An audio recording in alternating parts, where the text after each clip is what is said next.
투표에서 과반이 넘는 152석을 차지하며 승리해 여대 야소 정국을 그대로 유지하게 됐습니다. 박근혜 새누리당 비상대책위원장은 기자회견을 열고 국민 여러분께 약속드렸던 모든 것을 반드시 실천에 옮기겠다고 밝혔습니다. 민주통합당에서는 한명숙 대표와 지도부가 책임을 지고 사퇴해야 한다는 요구가 나오는 등 4.11 총선 패배에 따른 후유증이 나타났습니다. 북한이 김정은으로의 권력 세습을 완료했습니다. 시청자 여러분 안녕하십니까? 센 경제 현장의 최현정입니다. 총선이 끝나고 옵션 만길이었던 오늘 코스피 지수가 사흘째 하락세를 이어갔는데요. 자세한 마감 시황 알아봅니다. 송주희 기자 전화로 연결합니다. 안녕하세요. 네, 안녕하세요. 예, 코스피 지수가 외국인과 프로그램 매도로 사흘째 하락하면서 1980선까지 주저앉았는데요. 대내외 악재 속에 또 옵션 만길이라는 부담이 지수 하락에 영향을 준 것으로 풀이되고 있습니다. 자세히 봐주십시오.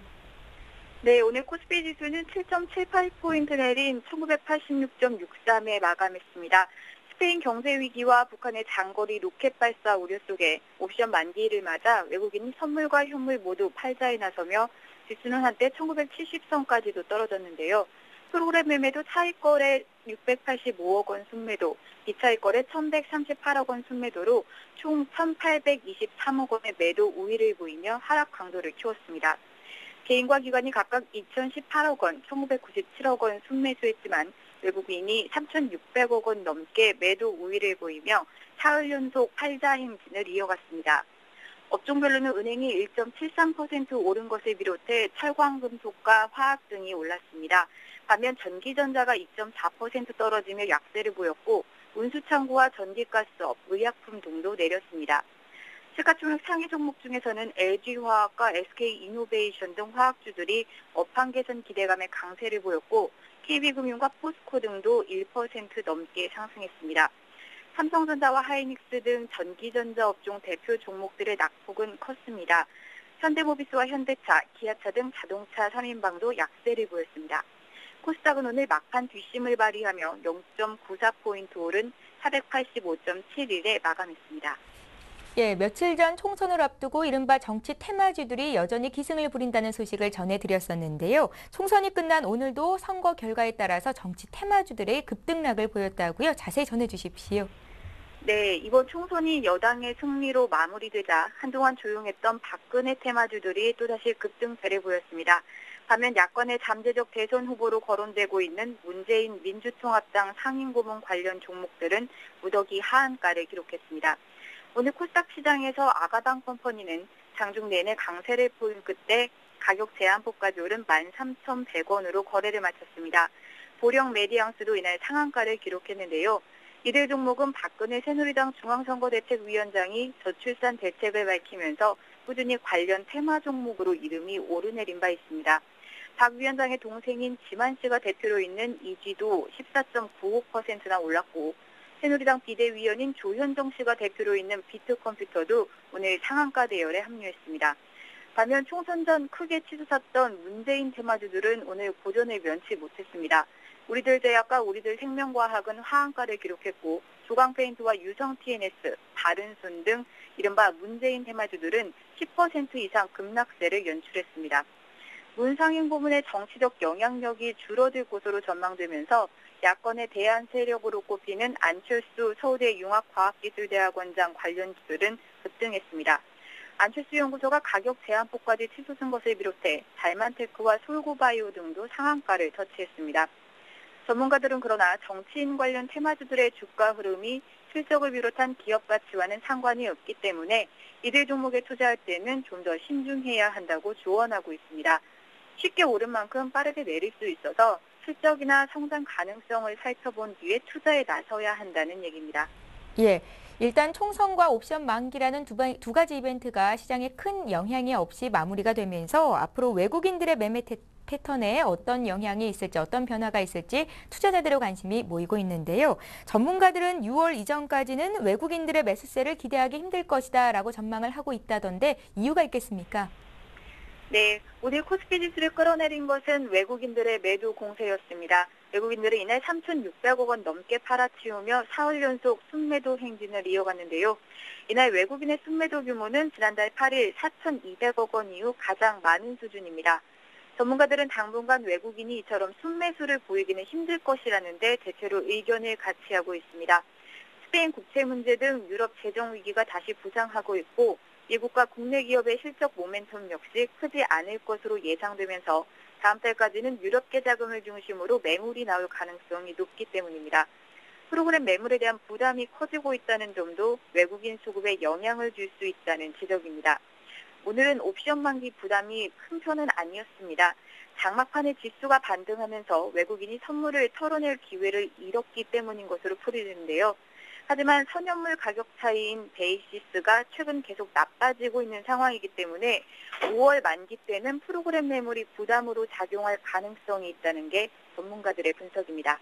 예, 오늘 증시 관련 소식은 송주희 기자와 함께했습니다. 고맙습니다. 네, 고맙습니다.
오늘의 주요 뉴스를 전해드립니다.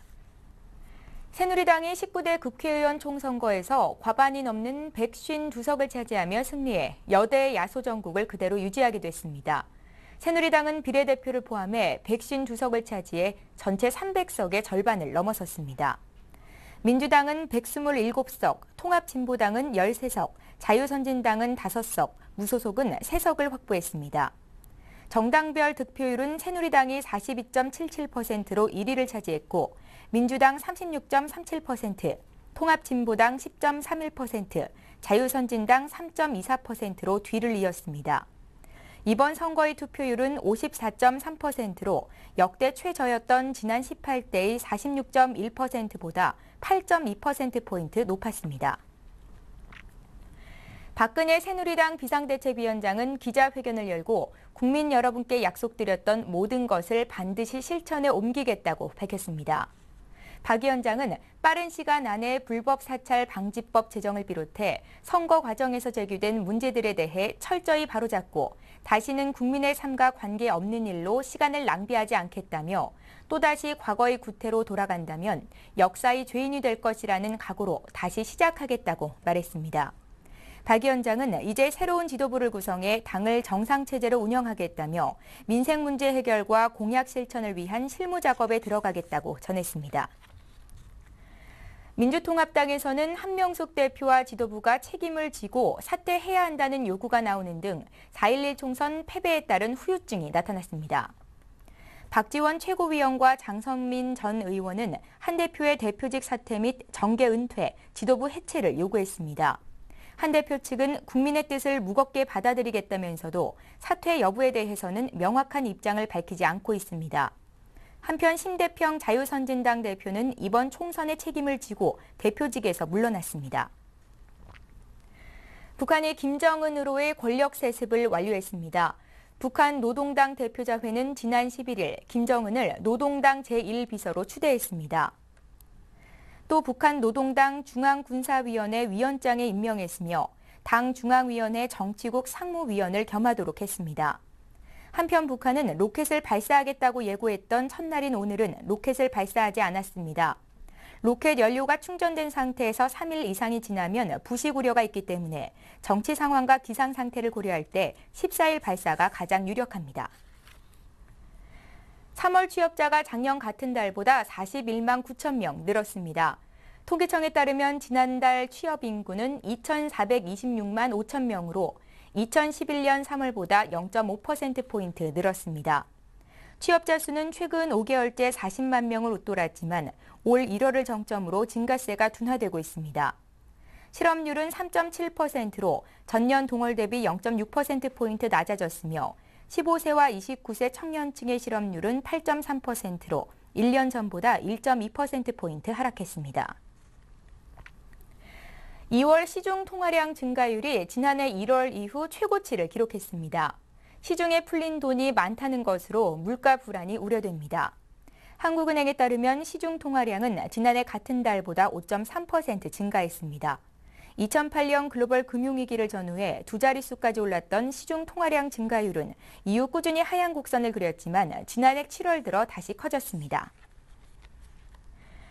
어제였죠. 19대 총선이 있었는데요. 소중한 한 표 행사하셨는지요? 자, 그 어느 때보다 뜨거운 관심 속에서 치러진 총선이 보수 진영이 약간 앞서면서 맞춰졌습니다. 오늘 자세한 소식은 정치부의 권경원 기자 연결해 알아봅니다. 안녕하세요. 예, 안녕하세요. 예, 먼저 이번 19대 총선에서 여야 간 승패가 어떻게 갈렸습니까? 네, 새누리당과 민주통합당이 5에서 10석 차이로 비슷한 의석을 차지할 것이라는 예상과는 달리 새누리당이 152석이라는 과반 의석을 차지하면서 승리했습니다. 이에 반해 민주통합당은 127석을 얻어 원내 제1당이라는 당초 목표를 달성하지 못하게 됐습니다. 민주통합당은 서울에서만 30석을 차지하는 등 수도권에서 총 65석을 확보하며 선전했지만 강원도와 충청 지역을 새누리당이 석권하면서 승패가 갈렸습니다. 한편 통합진보당은 경기 고양시 덕양구갑의 심상정 당선인과 서울 노원병의 노회찬 당선인의 당선에 힘입어 비례대표를 포함해 13석의 의석을 얻어 자유선진당을 제치고 원내 제3당이 됐습니다. 반면 자유선진당은 충청 지역에서 잇따라 패배하면서 5석을 얻는 데 그쳤습니다. 예, 새누리당이 예상을 깨고 과반 의석을 확보할 수 있었던 이유 어디에 있겠습니까? 정치권 안팎에서는 박근혜 새누리당 비상대책위원장의 힘이 크게 작용했다고 보고 있습니다. 바로 몇 달 전까지만 해도 새누리당은 선거관리위원회 홈페이지에 디도스 공격 파문과 전당대회 돈봉투 파문, 그리고 민간인 불법 사찰 파문까지 터지면서 여소야대 국회를 당연시하는 분위기였습니다. 하지만 박 위원장이 비상대책위원회를 이끌면서 당 쇄신 의지를 보여주는 한편 선거 기간 내내 곳곳을 누빈 것이 반전의 계기가 됐습니다. 아울러 정권심판론 구도를 제대로 활용하지 못한 민주통합당 지도부의 미숙한 운영과 선거 막판에 터진 서울 노원갑 김용민 후보의 막말 파문도 민심에 영향을 끼친 것으로 보입니다. 예, 그렇다면 앞으로 19대 국회에 대한 전망은 어떻습니까?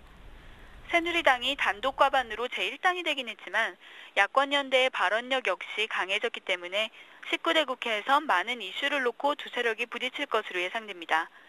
현재 새누리당은 152석, 민주통합당과 통합진보당의 의석수는 총합 140석입니다. 17, 18대 국회에선 각각 진보 진영과 보수 진영이 확실한 우위를 점했기 때문에 어느 정도 주도권을 쥐고 전국을 운영하는 것이 가능했는데요. 하지만 19대 국회는 말씀드렸다시피 양측이 팽팽한 세력을 점하고 있어서 당장 한미 FTA와 제주 해군기지 문제에서부터 치열한 세력 다툼을 벌일 것으로 보입니다.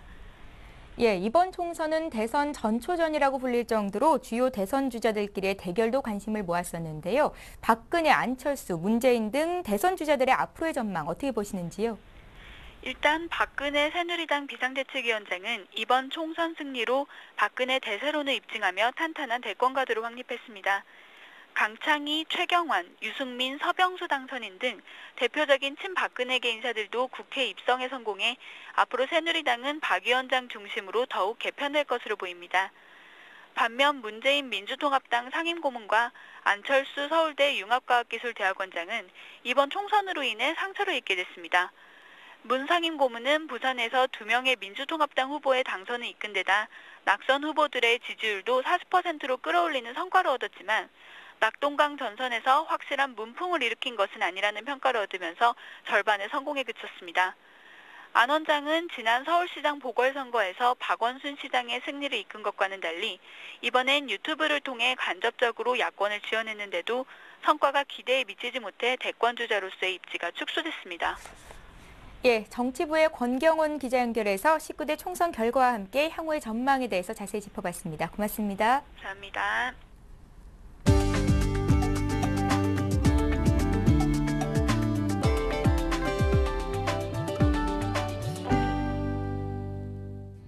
두산 인프라코어가 지난 3월 한 달 동안 굴삭기와 휠로더 1,861대를 생산해 건설기계 월 국내 생산량 최대 기록을 세웠습니다. 지난해 같은 기간과 비교해 18%, 기존 기록인 1,661대보다 12% 늘어난 수치입니다. 회사 측은 3월 생산량이 증가한 이유로 아시아를 비롯한 중남미, 러시아 등 신흥시장의 수요가 증가했고 미국 정부의 경기 부양 정책에 힘입어 노후 장비 교체 수요가 늘어났기 때문이라고 설명했습니다. 포스코가 구글과의 미래경영 시스템 구축 협력에 박차를 가하고 있습니다. 정준양 포스코 회장은 오늘 샌프란시스코 구글 본사를 방문해 에릭 슈미트 회장과 만나 단순 협력 차원을 넘어 구글의 혁신적 IT 기술과 포스코의 사업 역량을 접목해 향후 윈윈하는 시너지를 내도록 협력을 강화하기로 했습니다. 포스코는 설비 물류 분야의 구글의 지도와 3D 기술을 접목하고 미래형 경영 시스템인 포스피아 3.0에 검색, 음성인식, 모바일 등 구글의 IT 기술과 솔루션을 적용할 방침입니다. 신한카드가 가정의 달인 5월을 앞두고 풍성한 가족사랑 행사를 엽니다. 이 회사 생활 서비스 사이트인 올댓 서비스에 가족에게 편지를 쓰거나 가족을 소개하는 글을 올리면 추첨을 통해 효도 콘서트와 어린이 뮤지컬 초대권을 줍니다. 애정남 개그맨 최효종이 보강 패밀리마트와 손잡고 짬뽕 맛이 나는 용기면을 출시합니다. 보강 패밀리마트는 최효종과 제휴한 자체 브랜드 라면 최효종 백짬뽕과 최효종 홍짬뽕을 각각 오는 10일, 26일부터 시판합니다. 최효종이 기획 단계부터 직접 개발에 참여했으며 백짬뽕은 돈사골 육수에 굴소스를 사용해 진한 국물 맛을 냈고 홍짬뽕은 청양고추와 해산물을 넣어 얼큰한 맛을 냈습니다. 예, 오늘 생경제 현장은 여기까지입니다. 저희는 내일 이 시간에 다시 찾아뵙겠습니다. 고맙습니다.